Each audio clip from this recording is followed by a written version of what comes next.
Hello, and thanks for joining this webinar, From Bias to Breakthrough, How to Strengthen IP Search Outcomes. I'm Phil Myers, the Commercial Editor of MIP, and I'm delighted to be joined by Matt McBride and Mike Axton of CAS. They'll be sharing their insights on the challenges they encounter in pattern searching and how they deal with them. We've got a few slides today based on the main themes that will be discussed, and there'll be time for Q&A at the end, so feel free to get involved and raise your questions through the box below. I'm sure Matt and Mike will be delighted to hear from you. Before we get stuck into the topic, though, it'd be great if you could both introduce yourselves to our audience. We'll start with Matt. Sure, thank you, Phil. Yes, my name is Matthew McBride. I am Director of CAS IP Services, an intellectual property search firm within the American Chemical Society. Been with the organization for 21 years. And so looking forward to this topic, Phil. Mike? That's great.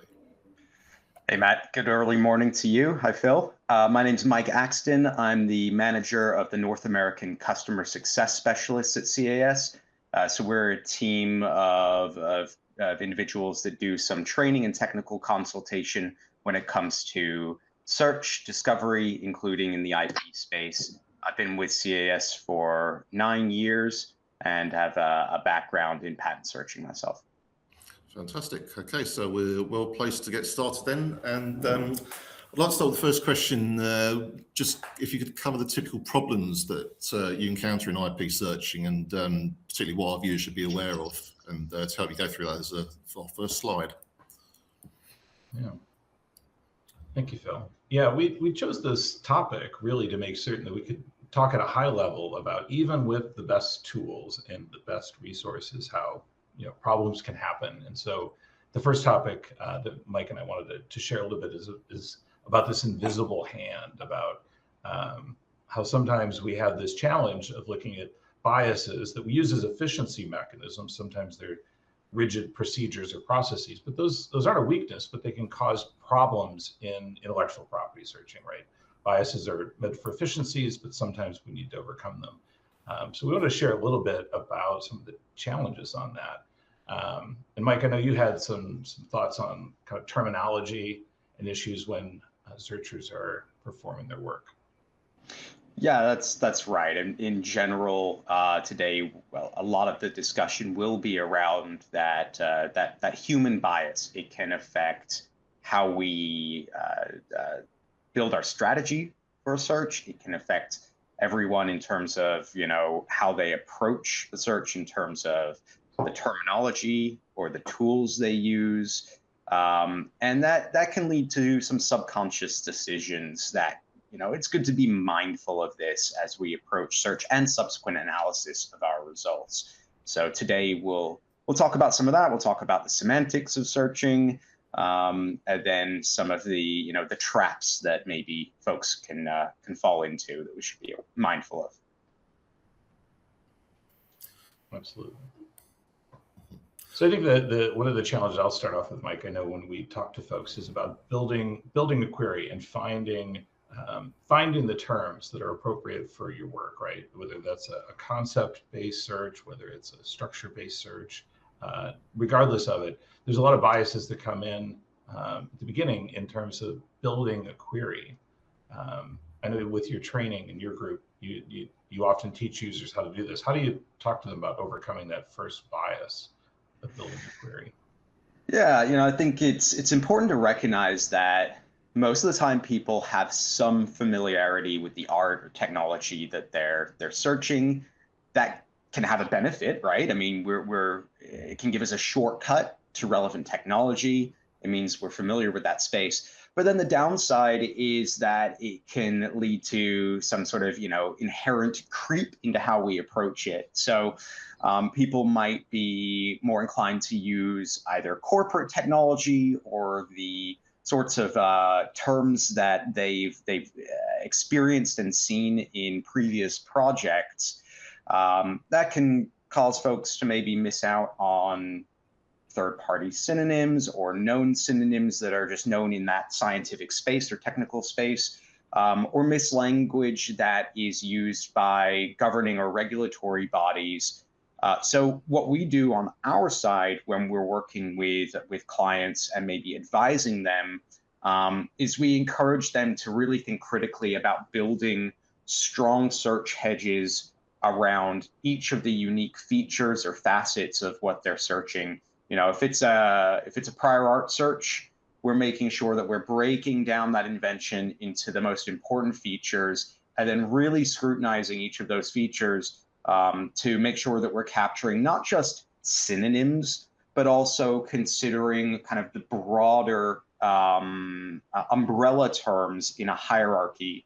So on our side, we work a lot with CAS data, and so we'll talk about things like controlled terminology and the hierarchy around that controlled terminology, making sure that we consider those layers of precision and how generic we might want to get with certain search concepts. Yeah, that's a good point. I put in here for Phil and Mike the word satisficing. It's a term coined by the Nobel Prize winning economist Herbert Simon. Really, this idea of settling for good enough. It's a combination of to satisfy and suffice or be sufficient. And I don't think anyone wants ever to just be good enough in the work that they do. But I think our biases often can lead us to I've done this approach before, right? And it's worked in the past. It'll work in the future as things change. There's always the pressure on that what I've done is sufficient. But I know on the topic of organizational pressure, that's always a big thing. We'll talk about it a little, I think, in the next slide about we have biases from pressure from those that are around us, right, Mike? Yeah, absolutely. I know we can come back to organizational pressure, but we see it in the corporate side. We see it, applied to searchers. We even see some of this with patent offices and how they really put a demand on production from examiners. So organizational pressure occurs everywhere, whether it be because you're just trying to be as efficient as possible or because you're trying to beat the competition to that important filing. Yeah, I know a lot of ways that within my team and then those in the industry try to overcome these is some take additional time to overcome those biases, whether it's a peer review, a quality assurance, having a second set of eyes on it. That's always helpful. In a lot of high stakes situations, people will have a second search performed by an independent party. Sometimes they'll do it internally themselves and then go outside. And then again, sometimes structured protocols are helpful, even though it's a type of bias where it's very rigid. Following a written protocol it's like any type of lab experiment. You really need to do something, sometimes repeatedly, to not forget to check the sources that are not often used. But I think one of the things we're facing today, the whole market, is the changing technology and AI tools. How we put down here that they're both amplifying the opportunity and then potentially mitigating some bias. So, Mike, how have you seen those being used in this area?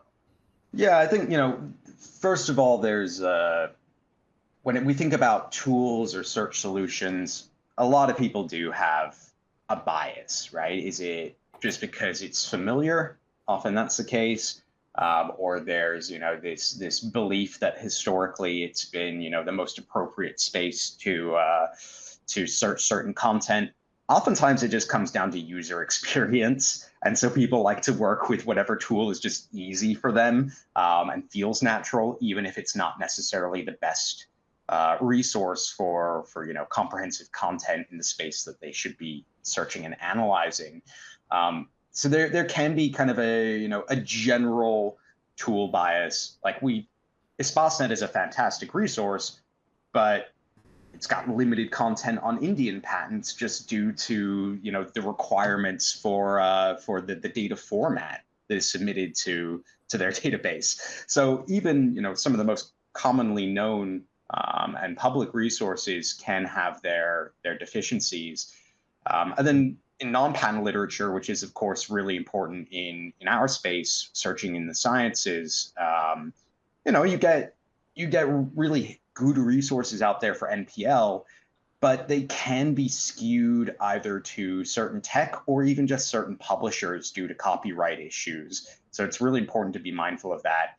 But then when we get to AI, everyone wants to use AI tools in one way or another in their workflows for search and analysis. I think anyone that's done a good amount of searching recognizes that you still need that human element, right? There's no AI tool that can just outright replace a skilled searcher that's familiar with that art, and capable of thinking critically about the features that should be searched and how to approach it. So instead, we tend to treat AI tools as, complementary. It's just another way to help a searcher maybe for useful discovery or breaking through certain challenges or biases that are there. So it can be especially useful for kind of contradicting the bias that a person might approach a search with. Yeah, some of our greatest biases can be a strength. I think the ability for AI to, whether it's hallucinate entirely or just think of things we didn't think about, right, as a human utilizing it as a tool, that bias is a great strength, because we can always throw out things from an idea box that throws out ideas for synonyms, as long as we look at them and say, is it appropriate, does it fit? But it certainly is not a cure-all at the moment. Okay, that's reassuring. I'd like to draw your attention to a comment one of our viewers has made, just following on from things you discussed there. He says, am I missing anything? Is it too much? And finally, is there anything else I can do to ensure comprehensive search, which he says helps to avoid biases? Just staying on that, is it too much theme, I think that leads neatly onto the next slide, and continuing the satisficing theme. So yeah, perhaps you could talk us through this one. And one phrase that I know that kept coming through in our preliminary discussions was diminishing returns. So yeah, could you talk through this slide and explain what you mean by that? Yeah, I think just brief overview of what we're seeing on this slide here is, folks tend to think of this 80-20 rule where you get diminishing returns, right? You get diminishing returns in anything that you do. Matt, you're the master of analogies, and I think I heard you talk recently about cleaning the house, right, or cleaning the kitchen. At what point do you stop? So the same can apply to search and analysis, where what we see on the screen is a lot of people think of it as an 80-20 point. You start to get that flattening or plateauing effect. But it helps to take a step back and think of it in the context of the type of search and analysis and the stakes that are around this project. Is this merely, doing a landscape search? Are you trying to get a feel for what's out there? Or are there potentially millions of dollars on the line due to a potential infringement? So what we'll be talking about here is making sure that we're assessing that and conferring with our stakeholders to align on really how robust the search must be and how comprehensive it must be, and then how concrete the decisions are that come out of that. Matt, what are your thoughts? Yeah, and it's great, the question we had from our attendee that I know.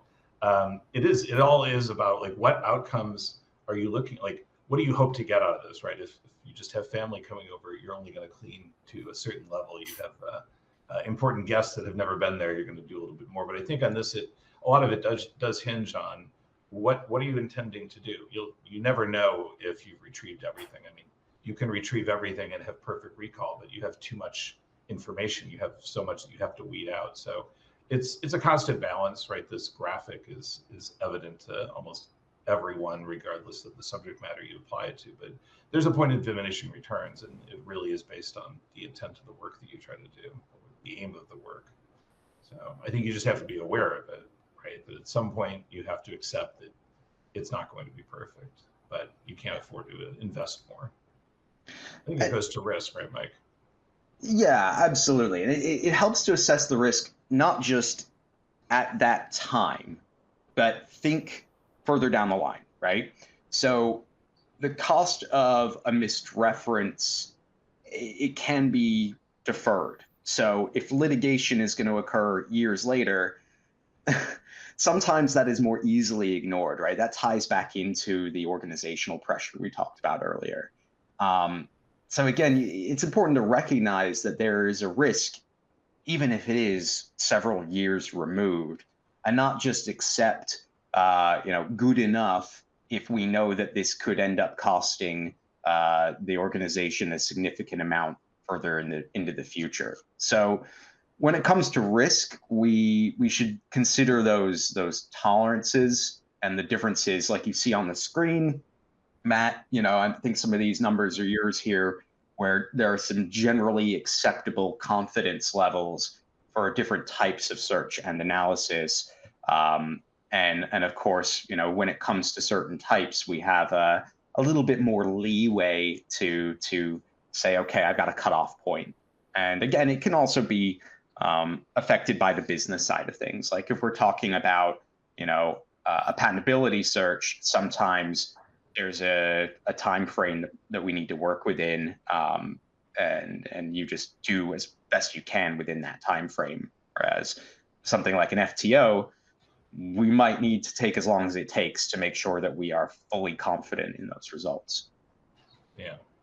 I like in the prior question too, is what can I do to ensure a comprehensive search? And I know most classically trained intellectual property searchers probably, if they don't work on paper, they work on digital paper and document pretty much everything they've done, right? The steps. It's I usually refer to it, Phil, as like a lab notebook, right? If you're a scientist, you're an engineer, you document things, you write it down, you date it, when you did something and how you did it. It's probably the best way, some type of checklist or otherwise, is the best way, not to ensure, but at least reach that point, since you can't really measure on a curve, whether you've found enough and it's been sufficient, or you satisficed the work. But it's certainly appropriate that you will find something the more investment you make and continue to. It's just being aware of it. But to me, documenting a search is probably one of the best ways of knowing you're approaching exhaustiveness. At least someone else can look and see what you've done, why you did it, when you did it. To Mike's point, even the databases and tools have biases that we use, and sometimes content's not updated. It will be at a future point. So it's always what we should look for. I think, Mike, in training customers how to do this work, you come upon that quite frequently. Yeah. And I mean, as with most of what we're talking about today, there's no single correct answer. If it were 100% formulaic, then this wouldn't be such an art form. So everyone's style does vary a little bit, but as you mentioned, Matt, it does help to document what you've done, make sure you're recording the steps in your search process, and then allowing others the ability to look at that and scrutinize it. We see the importance in examination when it comes to documenting exactly what was searched. But in your own team, I'm sure you've got different individuals with different styles and different approaches, but then they can bounce that off of each other to make sure that they're considering other perspectives.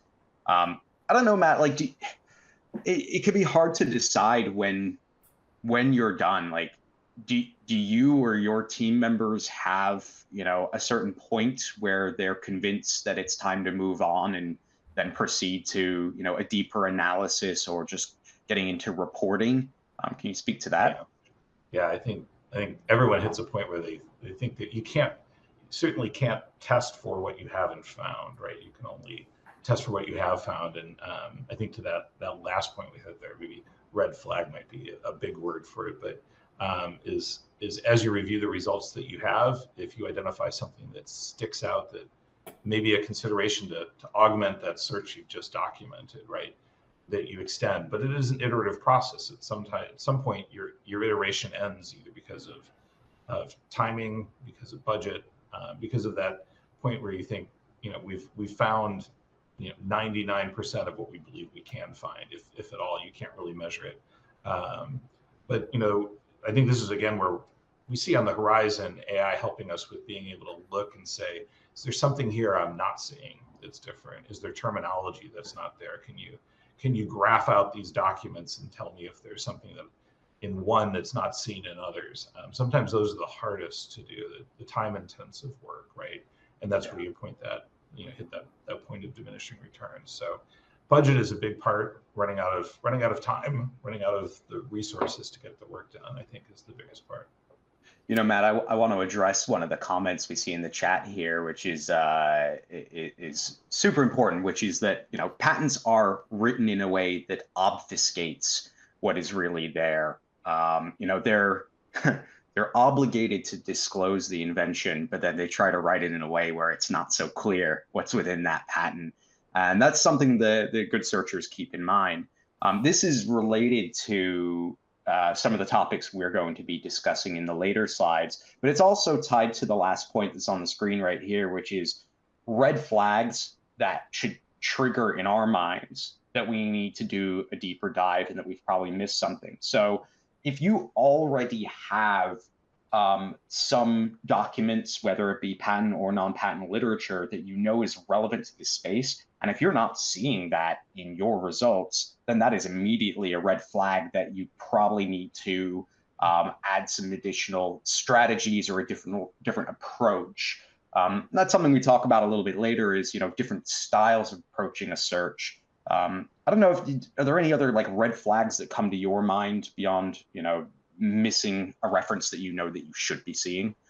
Well, yeah, I think that's one that's always helpful. If someone has a citation or a piece of art they expect or anticipate to be found, you know, that's always great. It's not great getting an unknown last minute, right? Like, you know, oh, you didn't find this, now we have to track down. But it is good that it's a type of control, right? So control documents are great. They can influence your bias if you have them up front, because you can tailor a query to find those that the client expects. If after the work's done, something's been held back and you didn't find it, that's probably the best way. But I think there's a question in the chat about, you know, how do you estimate the confidence level of your patent search and assessment? And I think a lot of it is experience over time, right? That you feel confident. I can't build a wall or frame a house, but when people do it, they know it'll hold because they followed the science, they have the expertise, and they've done it time and again, and it's held up. So there's not a good way, I think, to do that, but time and expertise, and that's where stepping out of the bias zone and looking towards colleagues and others to give guidance is always a good thing. Add time, but probably the best. So I don't know, Phil, are there any other questions on this topic? Yeah, I'm interested in one that came up a little while earlier about, and you've touched on this, about this rule of diminishing returns, and that one document could fall in the 20%, the 5%, and it may not be found in systematic searches, but it could be retrieved by citation searches or something more complex, and sometimes by serendipity. So I guess it does come down to that question of where you draw the line, and it's part art, part science, I guess. Yeah, a little bit science, a little bit art, and I think that question on how we retrieve things is our next subject, really, on the next slide, I think. Yeah, and so on this slide, I believe this is your handiwork on the graph, Matt. That's my level of artwork.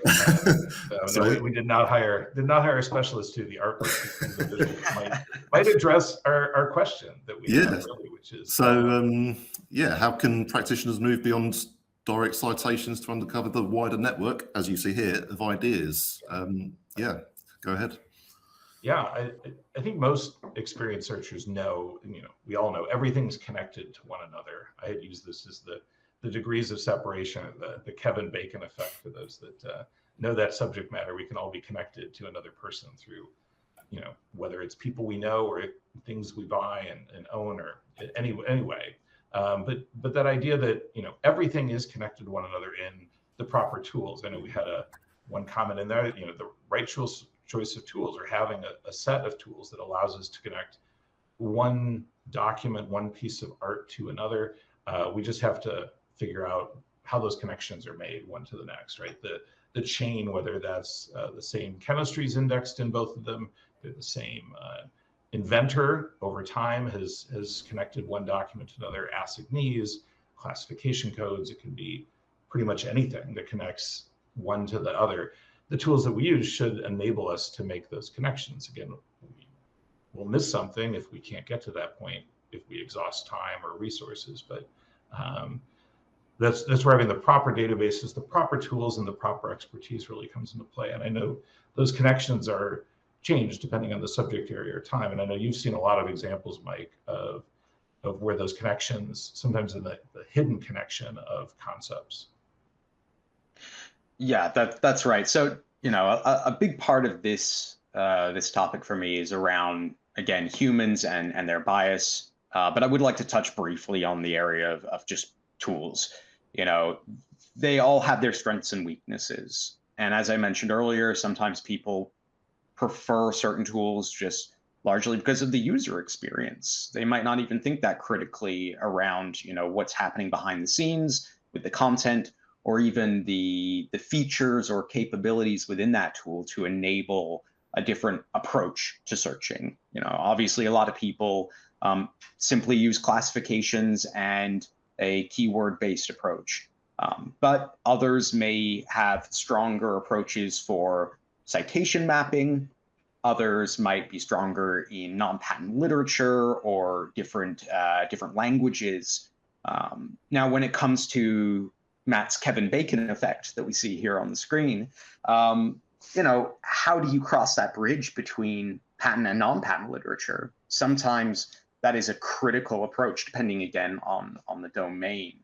I did see we had a question in the chat that was around using non-proprietary search tools, especially those that are around Gen AI.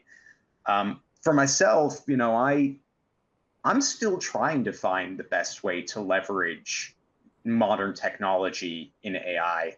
Again, I still tend to use it as a support mechanism to inform my approach. It usually helps break my own bias or help formulate an outline for a search. But it very rarely, if ever, gives me results that I wouldn't otherwise have found. If anything, I think it just is particularly useful in helping me assess the results that I have and view them in a different way and think about them in a different way. So that's the way that I'm leveraging LLMs at the moment. And then, of course, working for CAS, we have our own solutions and we've got our own implementations of AI within our solutions, which is a little bit more focused on the scientific side.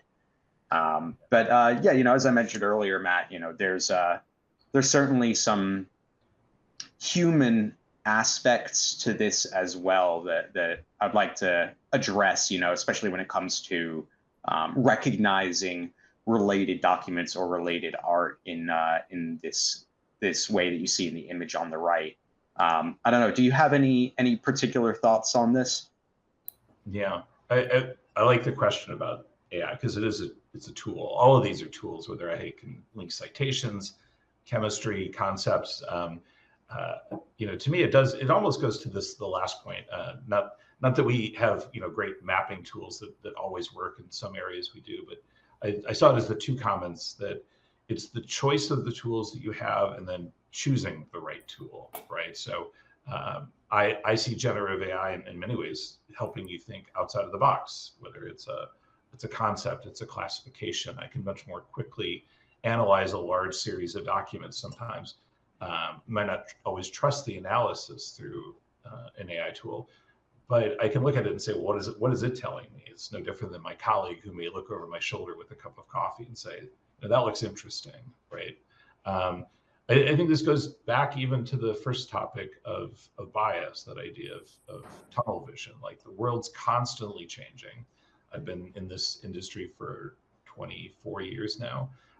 And many of the things that we do in intellectual property searching are exactly the same as they were when I started, when I was trained how to do this work. And then many things are different. And the idea of sticking to the same thing is probably going to lead to similar results, which may be a good thing or bad.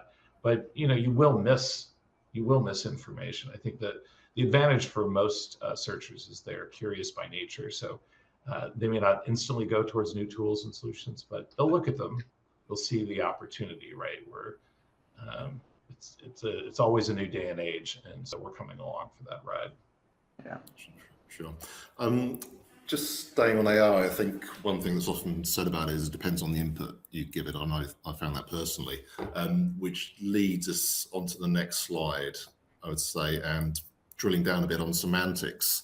It's been covered in, I know, earlier in the discussion, but perhaps you could focus on the language of pattern searching here. Yeah, this is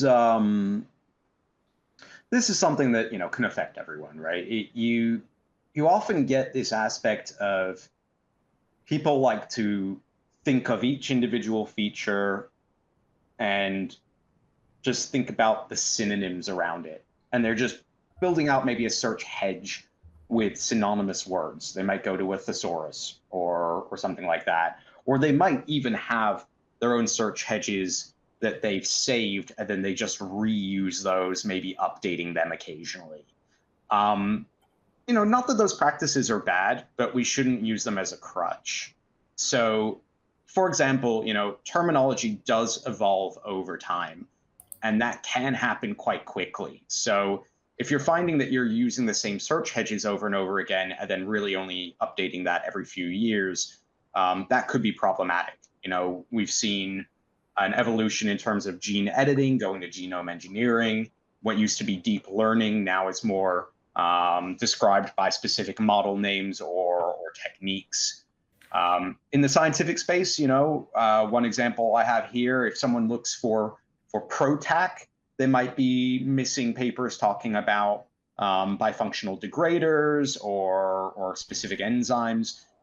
So you get this bias to certain terms or synonyms, which can make you miss not only related terminology, but then also maybe the broader, more umbrella terms that can still be applicable. That's why it's really important not just to consult a thesaurus, but preferably one that is also hierarchical in nature, where you can see those different levels of precision from the more generic terms down to the more specific species or examples within that category.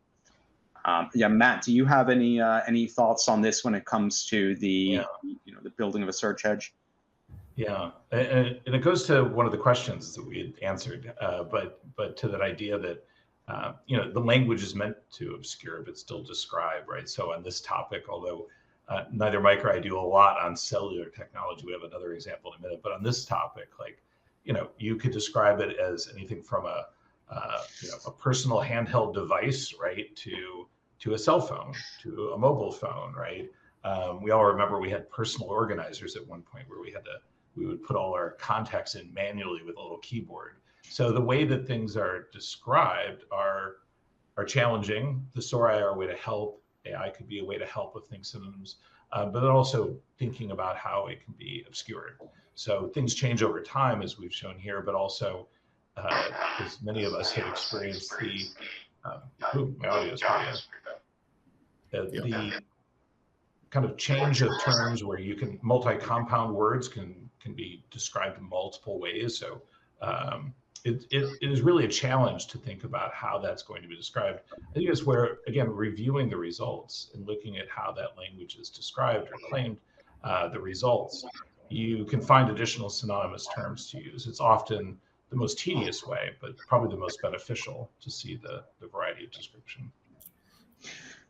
I love this topic, and you're going to see a bit more of my own bias towards patentability searching. Should we have a look right now? Oh yeah, sure. It's this is still related to what we talked about on the previous slide. When you think about maybe building out that network of related concepts and related references, when I think back to when I was a novice searcher at a different organization, there was this, pressure to move through searches as quickly as possible. It was easy to fall into one of two traps. So when we think about kind of connecting these ideas together for a new invention, it was easy to maybe look at the references that I found and say, well, it's missing these one or two important features. And so thus this must be both, it must be non-obvious at least. But maybe what I was missing is the ability to combine other search terms or approach those specific features in a different way to then see that connection. Now, often that's also due to, at the time, maybe it was my own ignorance in that field or a lack of understanding of that invention, so that I couldn't meaningfully build out this expansion of terminology to pick up on those additional references. And that's why it's so important to have someone that truly is a person of ordinary skill in the art who's able to understand, what are the key features or problems that are trying to be solved here, so that when those are hard to find, we can make sure we approach those specific features with maybe a broader approach to the search and then a deeper analysis. And again, this can be when your Gen AI can be helpful as well with helping you understand and interpret those results to make those connections. The other trap, of course, is going in the other direction, which is when there's pressure to maybe on like the examination side, say, let's piece together these different references for an argument of non-obviousness. So then when you take a step back, you say, does that rationale really make sense? But on the topic of crossing these semantic gaps, if you're getting hung up on this one feature, it helps to really focus on that and start to get creative in different ways to approach that specific feature. Okay. In terms of the language itself, we've had a piece on managing IP recently that referred to bilingual thinking, and how does that work in terms of the languages between countries? How does that come into play? Yeah, I can address it a little. I mean, most of the systems that are used today, especially the intellectually curated content, is in English, right? It's an English-based system. If the work's done appropriately, it's been evaluated by somebody that knows that native language, knows that science, and has indexed that content. So companies like CAS and Clarivate and others have, and even other organizations dealing with engineering, have scientists or engineers, technicians that know this content, know the language, and can kind of standardize the language so that you have the ability to balance the original document, or what's at least available within the database. It may not be the full text, with kind of indexing that represents the essential elements of it. That does influence how you search. I think most people that do it know that sometimes they have to be a little bit broader because they're looking at something that reduces down a very large document into something that's smaller. But that's why the importance in searching is to critically understand the concept of what you're doing, not just the terms. Right? If someone gives you terms describing the search they want done, that's usually going to fail, because you're just taking what they said they want versus what they ultimately need. And conceptually understanding the technology, the science is critical. I think that's where the point before it. Semantic searching, some type of automated searching is helpful, but they're tools, right? Whether it's a true just semantic search, an AI-generated search, a graph-based search, they should be considered tools to assist you, not tools to replace the work that's done.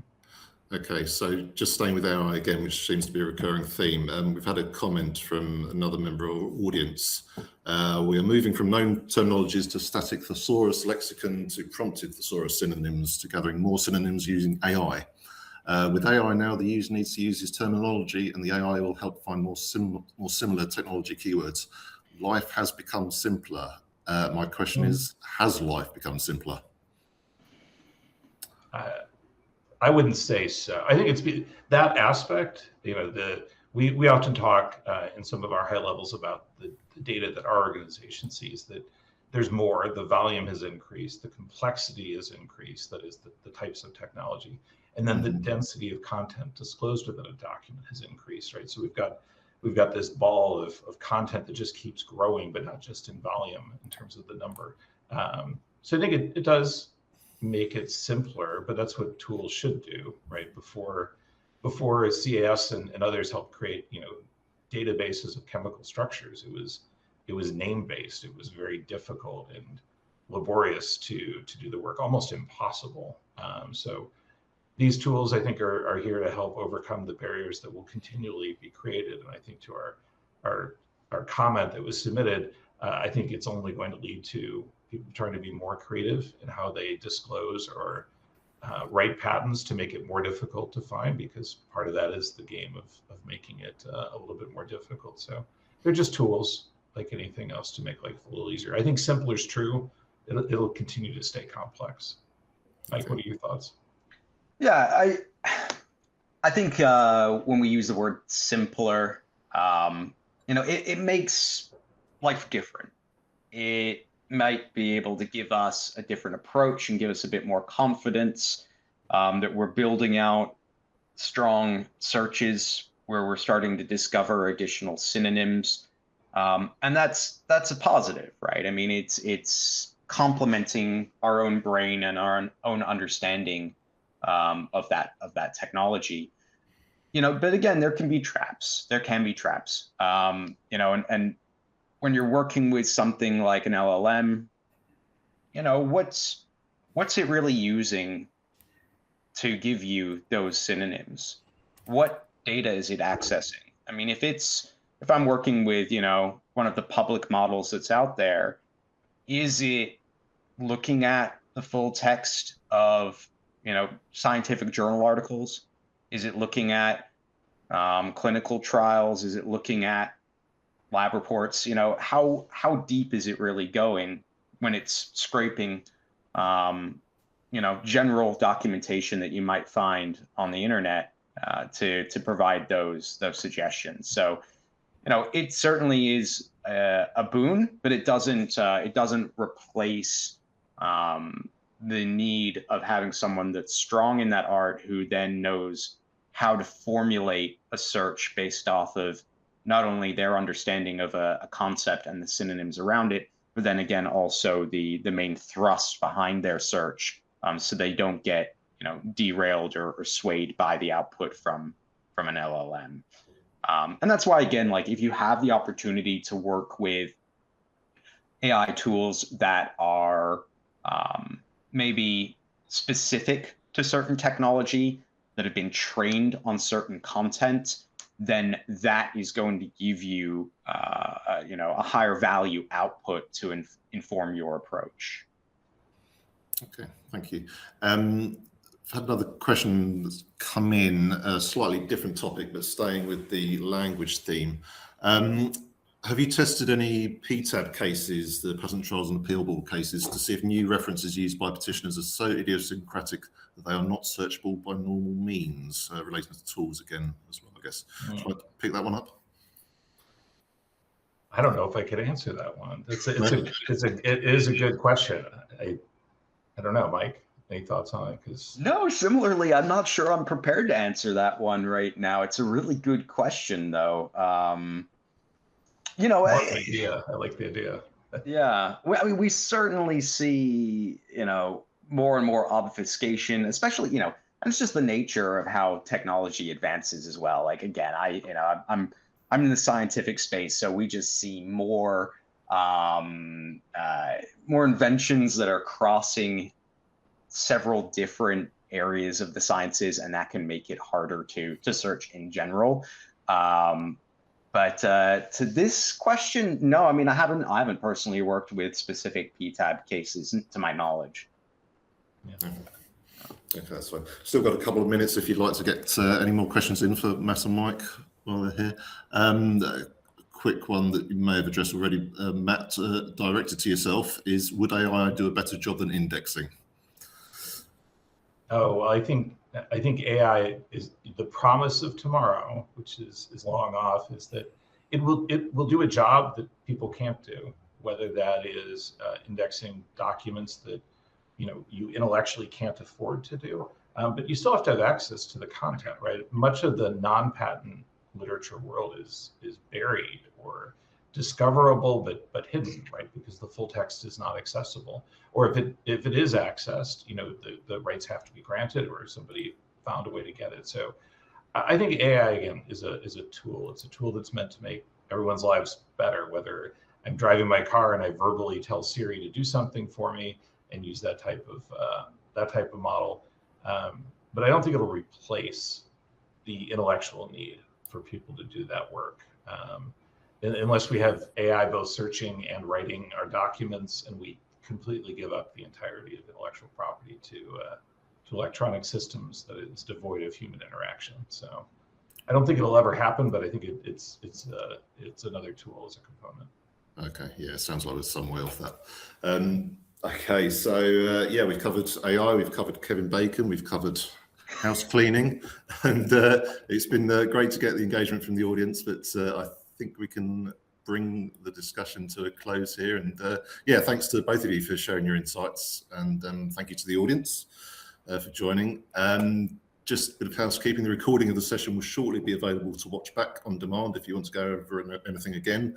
I'll also point you to a couple of attachments below, ones to the CAS website. We've also got a couple of podcasts with CAS recently on related topics. So you can access those below. And yeah, thanks again to everyone. Enjoy the rest of your day.